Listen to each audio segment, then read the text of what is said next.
Di sini ada beberapa pertanyaan di luar tema. Ya bagusnya sebaiknya kaitan dengan tema para ya. Umur saya 70 tahun sering disebut teman. Katanya umur itu bonus atau azab. Betulkah itu Ustaz? Dan juga teman saya bilang, dia tetap berdoa supaya tidak bertemu umur tersebut. Baik. Umur 70 tahun apakah bonus atau azab? Ikhwatal iman, di antara manusia yang paling utama, manusia yang paling baik, khairun nas, kata Nabi SAW, man tala umruhu wa hasuna amaluh. Manusia yang paling baik itu adalah manusia yang panjang umurnya dan baik amalannya. Maka anda tidak salah apabila berdoa, ya Allah panjangkan umurku di atas kebaikan, di atas ketaatan kepada Allah Azza wa Jalla. Maka saya ingat kisah Syekh Muhammad bin Shalih Al-Utsaimin rahimahullahu taala, ya, ketika moderator pada saat itu mengatakan amaddahullahu bituli umrih, semoga Allah Azza wa Jalla menambahkan umur beliau. Nah, dijawab sama beliau, ala ta'ati, alal khair. Ya, semoga Allah memperpanjang umur saya di atas kebaikan. Apa gunanya panjang umur tapi ternyata ya di atas perkara yang sia-sia, di atas dosa dan maksiat. Makanya boleh nggak kita minta mati? Ya, boleh minta mati pada jamaah? Enggak boleh, itu hukum asalnya. Kata Nabi SAW, la yatamannayanna ahadukum al-maut lidurrin nazala bihi. Jangan sekali-kali kalian itu mengharapkan kematian sebesar apapun penyakit yang dia rasakan. Fa in kana la bud, kalau memang dia ingin mati, dia berdoa, Allahumma ahyini in kanatil hayatu khairan li. Wahai Allah, hidupkanlah aku jika memang kehidupan itu lebih baik. Wa tawaffani in kanatil wafatu khairan li. Dan wafatkanlah aku jika memang kematian itu lebih baik. Ya, sebesar apapun ujian kita, ya Allah aku mati kecap katanya. Ya, enggak boleh kita mengatakan seperti itu. Ya Allah mati saya secepatnya katanya. Ini ucapan yang tidak diperbolehkan. Baik, kemudian betul umur 70 tahun itu udah bonus. Karena Nabi SAW mengatakan a'maru ummati ma baina sittin ila sab'in. Umur umatku itu antara 60 sampai 70. Wa qalilun man jawaza dzalik, dan sedikit yang bisa melampaui umur itu. Ya, kalau lebih alhamdulillah, berarti itu bonus selama dalam ketaatan. Tapi kalau dalam perbuatan dosa dan maksiat, maka siap-siaplah dengan hisabnya yang berat. Allahu taala alam. Saya kalau belanja suka melebihi dari harga yang ditentukan. Apakah termasuk sedekah atau riba? Jadi khotal iman, riba itu kalau ada akad di awal itu baru riba. Karena riba itu kaitannya dengan akad di awal, itu baru riba. Tapi kalau tidak ada kesepakatan di awal, misalkan antum beli barang ke saya, ya, jadi bukan karena saya ustaz antum kasih terus harga lebih, bukan begitu. Ya, barang saya harganya 50.000, antum kasih berapa? 100.000 misalkan. Sudah ustaz, ambil.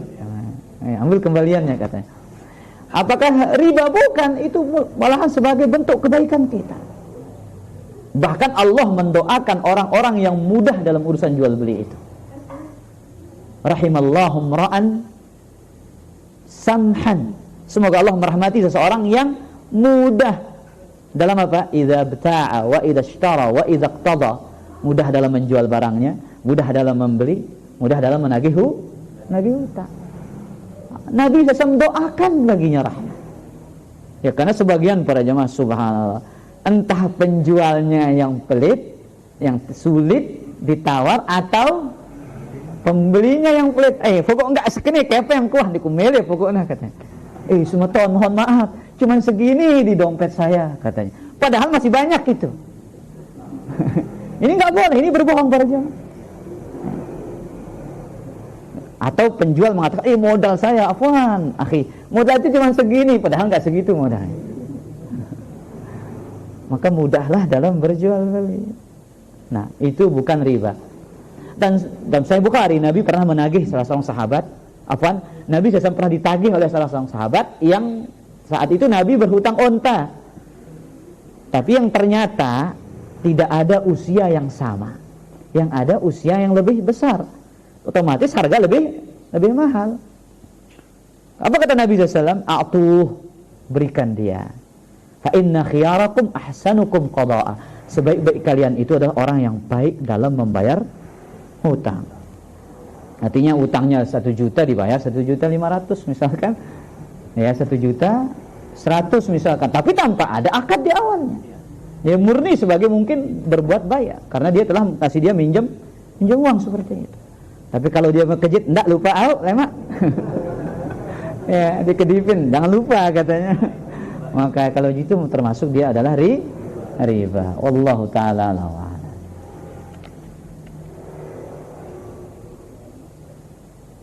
Apa yang kita lakukan agar tauhid kita kuat? Belajar tauhid yang banyak. Belajar tauhid yang banyak, ikhwatal ini. Jadi tauhid ini tugas kita sepanjang hayat. Belajar tauhid ini sepanjang hayat. Jadi jangan kira kita sudah senior dalam dakwah ini kita harus kemudian mengesampingkan pembahasan tauhid. Enggak. Yang mau senior mau yang junior tetap kewajibannya sama. Yang junior dia terus belajar tauhid. Yang senior dia perbaharui terus tauhidnya. Kita lihat kisah siapa? Nabi Musa dengan kaumnya. Lalu Allah seberangkan dari lautan. Ya, padahal lihat Bani Israel ini berapa mukjizat yang diperlihatkan pada mereka? 9 ayat bayinat. 9 mukjizat yang diperlihatkan oleh Allah kepada mereka. Tapi baru selesai diseberangkan dari lautan oleh Allah Azza wa Jalla dengan tongkat Nabi Musa yang menjadi mukjizat itu. Lewatlah suatu perkampungan yang menyembah berhala. Qalu ya Musa ja'al lana ilahan kama lahum alihah. Wahai Musa, kata, coba jadikan kita punya sesembahan seperti mereka yang punya sesembahan. Itu yang lihat mukjizat, apalagi kita yang enggak pernah lihat mukjizat pada jamaah. Maka kita lebih banyak untuk terus belajar tauhid. Kemudian jangan lupa ikhtiar jalan, ngajinya jalan, belajar tauhidnya jalan, jangan lupa doa. Ini yang paling penting. Ya muqallibal qulub, tsabbit qalbi ala dini. Kita banyak mohon kepada Allah Azza wa Jalla ya, agar kita senantiasa dikokohkan di atas tauhid. Apa kalau seorang teman mencari perhatian ke orang lain tapi suka mengadu domba? Allah. Teman seperti itu nggak perlu diurus. Ya, biarin dia ngurus adu dombanya, yang penting kita ngurus aib kita sendiri. Ya, biarin dia ngurus dombanya. Ya, biarin dia ngurus apa? Dombanya sendiri. Dia sibuk dengan dosanya, kita sibuk dengan ketaatan kita. Ya. Dan biasanya orang yang adu domba ini dia lebih sibuk dengan kesalahan orang lain daripada kesalahan dia sendiri.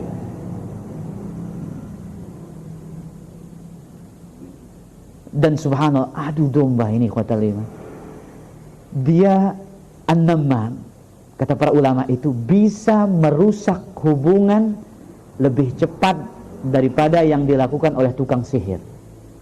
Tukang sihir perlu baca mantra, kadang sukses, kadang gak sukses. Tapi kalau tukang adu domba ini sekali ngomong, Masya Allah, orang cepat percaya, orang cepat termakan isu. Dan ini realita. Orang datang kepada kita menyampaikan, orang ngomongin kita begini, kita kan cepat terbawa ucapannya kota lima. Dan sikap kita sekarang ini perlu kita tahu, jangan diterima mentah-mentah, ya, apalagi matang-matang. Mentahnya aja jangan, apalagi matangnya. Ya, harus tabayun. Ingat konsep yang diajarkan Islam ini, tabayun dulu, nggak ada salahnya. Kalau kita tabayun kepada orang dengan cara yang baik, orang pasti akan menerima dengan baik. Tapi langsung, afwan, antum ngomongin anda begini, Orang pasti akan marah. Tapi kalau kita tabayun dengan cara yang baik, pasti dia akan memberikan jawaban dengan cara yang baik. Nah, orang yang suka mengadu domba, biarkan dia sibuk dengan adu dombanya. Kita sibuk dengan kesalahan kita pribadi dan sibuk dengan kebaikan ketaatan kita kepada Allah Subhanahu wa taala. Allahu taala alam. Apakah saya salah sebagai seorang istri meninggalkan suami, anak saya di rumah untuk bekerja, hanya ingin mengurangi beban suami? Mohon dijelaskan. Kalau suami sudah punya pekerjaan yang dinilai cukup, maka sudah, istri cukup di rumah. Ya, karena wanita itu berkarir di dalam rumahnya. Wanita karir yang sukses adalah wanita yang mampu berkarir hebat di dalam rumahnya, mampu menjadi seorang istri yang hebat bagi suaminya, istri yang setia, istri yang melayani dengan baik, dan mampu menjadi sosok ibu sekaligus madrasatul ula, pendidik yang hebat bagi anak-anaknya. Itu karir yang paling sukses bagi seorang wanita. Apabila dia menjadi istri yang taat, ya, istri yang tunduk dan patuh, kemudian mampu menjadi pendidik yang hebat bagi anak-anaknya. Ya, itu sudah karir yang hebat bagi para wanita. Tidak ada karir yang melebihi daripada itu. Tapi kalau andai kata misalkan suaminya memberikan izin, tidak ada masalah selama sesuai dengan aturan-aturan dan koridor-koridor syariat. Ya. Dikatakan ingin meringankan beban suaminya, itu merupakan kewajiban. Ya, makanya disebutkan oleh para ulama, diantaranya Imam Nawawi dan yang lainnya, apabila seorang istri misalkan bersedekah kepada suaminya, boleh apa tidak? Boleh, tidak ada masalah. Ya. Bahkan itu merupakan sebuah kebaikan. Nah, Allahu ta'ala a'lam. Anak sering mendoakan kepala anak sebelum jalan sekolah dengan niat mengajari anak, akan tetapi dampaknya sekarang anak tidak mau ke sekolah kalau tidak anak doakan. Katanya tenang kalau sudah didoakan. Apakah ini merusak tauhid? Oh enggak, bukan merusak tauhid, tapi ini justru pendidikan yang baik bagi anak kita. Kita mendoakan dia ya, namun perlu, artinya jangan selalu dipegang kepalanya didoakan. Yang penting, nah, ingat, orang tuamu selalu mendoakanmu, ya. Dan engkau sebagai anak jangan lupa selalu mendoakan orang tua, seperti itu. Ya. Jadi mengajarkan anak untuk berdoa itu merupakan sebuah kebaikan, agar anak itu selalu bergantung kepada siapa? Kepada Allah Azza wa Jalla. Nah, itulah anak yang, lihat, dia terbiasa dengan kebaikan. Tatkala orang tuanya meninggalkan kebaikan yang biasa dilakukan kepadanya itu, dia akan protes. Dan sebaliknya, keburukan yang kita sering contohkan kepada anak kita itu akan berpengaruh negatif luar biasa. Contoh, kita pegang HP. Anak sering melihat kita pegang HP, pegang handphone. Kemudian anak kita lagi asik main HP, kita tegur, "Nak, jangan pegang HP." "Oh, Abi aja seneng kok pegang HP." Ya, akhirnya dia beralasan seperti itu. Ya, makanya khotal iman, ketika para ulama membahas tentang pendidikan anak ini, di antaranya kitab Tarbiyatul Aulad fi Dhawil Kitab wa Sunnah, ya, mulai dari umur selesai disapih itu, karena di situ periode anak itu jadi copy paste di situ. Mulai diajar-ajar yang baik, karena mereka selalu suka mencontoh, mengcopy paste dari kita. Disitulah kita harus waspada dari anak-anak kita melihat perkara-perkara yang tidak baik dari kita. Ini bukan merusak tauhid, tapi ini justru ajaran yang baik bagi anak, agar dia senantiasa didoakan, diajarkan berdoa kepada Allah Azza wa Jalla. Wallahu ta'ala a'lam wa a'lam. Pertanyaan terakhir tadi. Sunah yang buka bisa dimakan. Ya. Apakah ada sunahnya sambil dia memegang kepala anak? Baik, apakah ada sunnahnya sambil memegang kepala dengan doa yang, ya, doanya Nabi kepada cucunya Hasan dan Husain, "U'idzuka bi kalimatillahi tammah min kulli syaitanin wa hammah wa min kulli ainin lamah." Tidak harus dipegang. Jadi tidak harus dipegang, cukup dengan didoakan saja. Nah, wallahu ta'ala a'lam. Jadi yang perlu diperhatikan juga, jangan selalu dipegang di situ. Yang perlu kita lupa ingatkan tadi, jangan selalu dipegang anaknya. Jadi, nak, rajin sekolah, habis sudah doakan supaya jadi anak yang saleh, anak yang berbakti ya bagi kedua orang tuanya, dan mudah-mudahan kita menjadi keluarga yang masuk surga bersama-sama pada hari kiamat nanti. Seperti itu, tidak ada masalah ya. Tapi kalau selalu megang kepala ini butuh lagi kepada dalil. Wallahu ta'ala a'lam wa a'lam. Baik, kira-kira demikian para jamaah. Sul, ada pertanyaan Sul? Hah? Oh, arak kah?